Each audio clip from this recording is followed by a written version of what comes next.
What's up, guys? It's your boy, Barca Boy 103. Today we're going to be reacting to the Barcelona news over the past 24 hours. A lot of stuff to cover, so let's get straight into it. So the most talked about rumor around Barcelona right now over the past 24 hours has been Ousmane Dembele and Memphis Depay. Joao Romero came out saying the club thinks that if Dembele does not leave, which is complicated because he wants to stay, they will not be able to sign another 9 due to the new salary cap imposed by La Liga. TV3 came out saying Dembele is transferable. Koeman is less and less convinced with him, and the coach hopes have faded. Koeman is open to his exit, and if he doesn't stay, Barcelona will be able to sign a new player. Cat Radio also came out saying Koeman isn't so convinced with Dembele anymore as in the beginning. He also realizes that his departure would open up the possibility for new signings. Koeman has opened the door for the French winger to leave. Ansu has overtaken him, and Koeman needs a replacement. He has Conde de la Fuente available to him. Wow. I wouldn't be looking into these too much because a lot of these sources aren't that reliable. You know, you have Morales hasn't come out and said anything. You haven't had Alfredo Martinez come out and say anything. You had Fabrizio Romano come out on the Here We Go podcast today, which we'll talk about in just a second. But the evidence is still there that Barcelona are desperate to sign Memphis Depay. They really want him. Koeman has been begging Barcelona to sign him. It's looking like a 50-50 right now. It depends if we sell like a Rafinha, if we sell a Todibo, it opens the door for Memphis Depay. I'll tell you that right now. But if everything stays the same, we will not get Memphis Depay. So Fabrizio Romano this morning did his Here We Go podcast, and he said that Ronald Koeman wants Depay. There have been many names like Isaac and Raul de Thomas, but Koeman only wants Depay. They are ready to make a bid and are convinced they can sign him, but it depends on whether they sell players. That's exactly what I said from before. If we sell a Todibo, if we sell Rafinha, we sell anyone, a Braithwaite, whatever, Depay is coming 100%. Right now, it's difficult to keep all the players we have in and then add Depay. That's the difficulty that Barcelona are having right now. Fabrizio Romano also said in that podcast saying that Dembele has 2 years left on his contract, but he does not want to extend. He wants to fulfill his contract. United are interested, but only in a loan, not in a permanent deal. At this moment, he doesn't want to leave Barcelona. So Barcelona kind of, if Manchester United or any other team comes in with a significant offer, Barcelona will consider it because Dembele has 2 years left on his contract, and he does not currently want to renew. Barcelona tried to open the contract and renewal talks with him, but he's since denied it, and he said, I want to focus on playing first. After that, we'll see where it takes us. That's why the United interest has come in. That's why I wouldn't look into it too much. Dembele wants to stay. It's only if a big bid comes in from Manchester United, like a loan with the obligation to buy, Barcelona would accept that. But just a pure loan, Barcelona will not accept that. So it looks like Dembele's going to stay, but Barcelona are still desperate to sign Memphis Depay. So next transfer talk I'm going to talk about is, of course, Eric Garcia. Romario came out saying Eric Garcia is still Barcelona's first option to strengthen the back line. The club will try to include Rafinha in the deal, and if they don't manage to sign him this window, they will wait for the center-back to join next year for free. Now, TV3 Oriol came out, very top source in Barcelona, saying that Barcelona likes Zinchenko a lot because he can also play on the left wing and in the double pivot. Barcelona will soon work on the option for Eric Garcia, where they will offer Rafinha to City to lower the price. City is thinking about the proposal. Now, the rumors now have been confirmed by top sources that it is true that Rafinha and Eric Garcia swap deal is on the table. Will Manchester City accept it? That is the question. TV3 came out backing that statement, saying that Barcelona insists that Rafinha is worth 16 million. If there's not an offer in the next 7 days on the market, Rafinha will stay at Barcelona. Now, we're going to talk about if Rafinha wasn't included in the matchday squad, which we'll talk about later. Which maybe, Koeman and Bartomeu try to keep him out, keep him nice and fit, and doesn't get injured so they can try and sell him. Fabrizio also on the Here We Go podcast saying that Eric Garcia has full agreement with Barcelona. He expects an agreement to be reached between the two clubs in the coming days. He was also considered to be part of the Koulibaly operation, but the player said no, he only wants Barcelona. The Eric Garcia deal is picking up some momentum now. It could be happening. We'll have to wait and see. Finally, Oriol came out saying that Barcelona and Manchester City are negotiating for Eric Garcia. Barcelona have offered Rafinha in the new proposals. City are studying it. Rafinha Garcia swap is true. It is alive. It is a possibility. Let me know if you guys would do that swap. I would take your hand up. I would absolutely do that swap. Rafinha has no place in the team. Eric Garcia would have a big place in the team. Very simple. Also, these Zinchenko rumors, there are rumors that if Firpo leaves, whether someone buys him or maybe a loan, Barcelona wants Zinchenko for that replacement. Really put pressure on Jordi Alba. Plus, it's like Sergio Roberto can play on the left wing, can play on the double pivot as well. Very versatile player as well. So keep your eye on Zinchenko. Don't think it will happen. I do think Firpo will stay. But the Eric Garcia-Rafinha swap is true. Next, we're going to talk about the soon-to-be Barcelona player, Serginho Dest. Today, he finished his medical, and he passed his medical test. Mike Vergui came out saying that Barca made a last-minute attempt to sign Dest by offering him a higher bid than Barcelona offered, but the player told him that he wants to join Barcelona. So Bayern tried to make a last-minute attempt to sign Dest. Dest rejected it, and then that's why the deal was, slowing down a bit because Bayern Munich made it a big offer last second. Dest thought about it, but he decided to go to Barcelona. Koeman heavily insisted on the signing of Serginho Dest because he knows as well he can also play as a left back. And we all know that before Koeman came to Barcelona, he was coaching the Dutch team, of course. Serginho Dest had the option to play for the Dutch team or play for the US. Koeman was talking to him then, trying to convince him to join the Dutch, but in the end he joined the US. Koeman has always liked the player because he's very versatile on the fullback positions. Now today, FF Poldo came out saying that Serginho Dest has just passed his medical examination. The officialization of the signing points towards tomorrow, and the subsequent press conference at the Camp Nou could be on Friday. Shortly after the statement, Morales came out saying that Serginho Dest will be unveiled as a Barcelona player on Friday. So Friday will be Serginho Dest Day. Wasn't going to be yesterday, it wasn't going to be today, but it will be Friday. Barcelona may announce the signing tomorrow, but I don't know if they want to shadow that, because tomorrow we have the UCL draw and we have the Barcelona versus Celta Vigo game.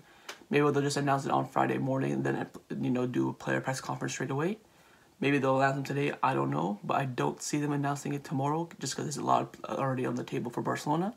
But Serginho Dest, Friday, will be officially unveiled as a Barcelona player. So next up, we're going to give you a quick update on the motion of no confidence. RAC1 came out today saying the validation process of the vote of no confidence could be completed by the end of this week or at the beginning of next week. Then eSport 3 TV came out saying that 98% of the signatures are valid. Bartomeu is dusted, ladies and gentlemen. He will either resign or the socios will vote him out. It is that simple. Bartomeu could be, he's coming to an end. The question is now, will the elections be happening now or in the set date of March? That's the only question on the table. Bartomeu will not be continuing as the Barcelona president. Now, yesterday, Messi did an interview with Sport. We're just going to read you the quotes and then, give our reaction to it. After so many disagreements, I would like to put an end to it. All Barcelona fans must unite and assume that the best is yet to come. So that's why Messi did this injury, because there's a lot of speculation that, he doesn't want to play. You can see him on the field, looking down, that he doesn't want to play. He's reassuring that he has 100% commitment to Barcelona. I assume my mistakes were they were meant to make Barcelona stronger. Adding passion and enthusiasm will be the only way to achieve our objectives. We have to be united and all go in the same direction. I want to send a message to all the socios and fans that follow us. If at any moment any of them were annoyed by something that I said or did, let there be no doubt of anything, that I was always doing this with the best intention of the club. Today my commitment to the shirt and the badge is total. It is intact. Instagram post about Suarez, I understand that there were those who think that I should have let it pass, as I've done with so many other things in the subject, but many things hurt me in the recent weeks and it was my way of expressing it. Obviously commenting on the dig that he gave to Bartomeu in his Suarez farewell post. He had to get a lot off his chest. He's holding a lot in this week and he just wanted to release something out. That's what he's basically saying. I've always played to win and I always give everything on the pitch. Those who know me know that I can't let go of habits. It has been like this throughout my entire career, and that's not going to change. So Messi just coming out reassuring the fans that he is fully committed to Barcelona, even though he may leave at the end of the season, even though he may start contract negotiations with other teams in January.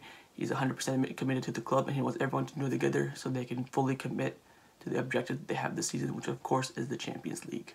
So last thing we're going to discuss in this video is some previews to the Barcelona versus Celta Vigo match that's going to happen tomorrow. Mundo Deportivo came out saying that FC Barcelona returns to the Baladeros, a cursed stadium. The last victory was marked when Matthew with that unbelievable header in the 14-15 season. That was the last time we won at that stadium, 14-15 season. Wow. 5.5 years since that game, April 5th, 2015, with almost 6 visits later, Barcelona have not been able to win at Celta's home. It's going to be a very, very difficult game. Like I told you guys in the preview this morning, Barcelona going to need to bring their A game for that. That coming to his press conference this morning, let's just go through the quotes and, talk about it. It's possible that the captain of the team says that we have to be united. So that's Koeman reacting to Messi's quotes that came out from Sport. Serginho Dest is currently undergoing his medical test. It's important to have young players for the future of this club. He will be a very useful player for us. That's basically Dest confirmed to Barcelona. If you guys are still in doubt, Koeman saying that he's doing his medical test as we speak during the conference and that he has passed afterwards. The Dembele situation, I'm counting on him. He was very good for the first few weeks, but he had a bit of a downturn last week. He trained with us today, and I'm counting on him, but there are decisions for the club and the player to make. That's Koeman again. Like we said in the beginning of the video, he is open to Dembele leaving. He's not going to stop the club from letting him leave. Just like, for example, if maybe Pedri were to leave or something like that, he wouldn't stop it, but it's up to the club and the player. I'm in favor of having VAR in potential offside situations. In terms of handball situations, I'm not really in favor of that. We've all seen the handball rule in the Premier League being a little bit sus, so he's just commenting on that. We know that the club have financial limitations. We're working to strengthen ourselves in 2 to 3 positions, center back, striker, and right back. Everything is very insecure. If no one arrives, I have no complaints about the players we have. Dembele didn't start the last game because Fati has proven himself to be a very good player and he has to wait for his moment. Antoine is doing very well. He has more freedom playing on the right. He does things well and we can help him even more. I'm very happy with his work. Zach has been confirmed to be starting on the right wing tomorrow. Rafinha, for players who don't see many possibilities, the best thing for them is to look for a way out. We have many midfielders and his exclusion from the squad is a technical decision. Wow. So that's him basically telling Rafinha to get the hell out because there's no place for him in the squad. Just like with Ricky pushing that linear, they can barely get in. I don't know how Rafinha expects for him to get into the squad. It's gonna be very, very difficult for him to get in. That's why he's pushing for a move out. So Koeman goes on to say, at center back or striker, we're a bit short on center backs. That's why we have bringing Mingo with us. But I have my doubts to choose which position is more important to striking in others. It's important to play a system which everyone is comfortable in. We have high quality and we have to look at ourselves more than the opponents. There's no need for rotation tomorrow. He goes on to say that, and I'm kind of worried about that because he may go with the exact same line as Villarreal. I predict that he would make one change. We'll see how that goes. Goes on to say that Martin does serve me. I'd like to have 2 players per position. Leo and Griezmann can play the 9, but not the type of forward as Martin is. We are looking for one more striker. Again, on the emphasis that he really wants Memphis Depay. Finally, he said, I spoke with Dest about the national team because he had the chance to play for Netherlands or the US. He chose to play for the US, no problems at all. So that concludes the conference. Some main points to take out from that he desperately wants Memphis Depay, and there's likely to be no rotation in tomorrow's starting lineup. So after the press conference, Barcelona released a squad list and medical news. Medical news is that Martin Braithwaite is clear to play, while Firpo has some left hand pain discomfort, so wasn't able to travel with the squad.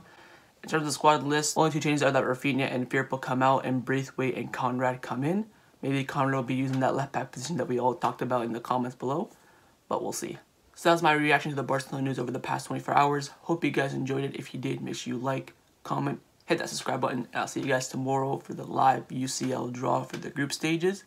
It's going to be early in the morning for me, but I'm going to try and wake up for it. And I'll do a live reaction for you guys. Hopefully I'll see you guys then. Take care and Forza Barca.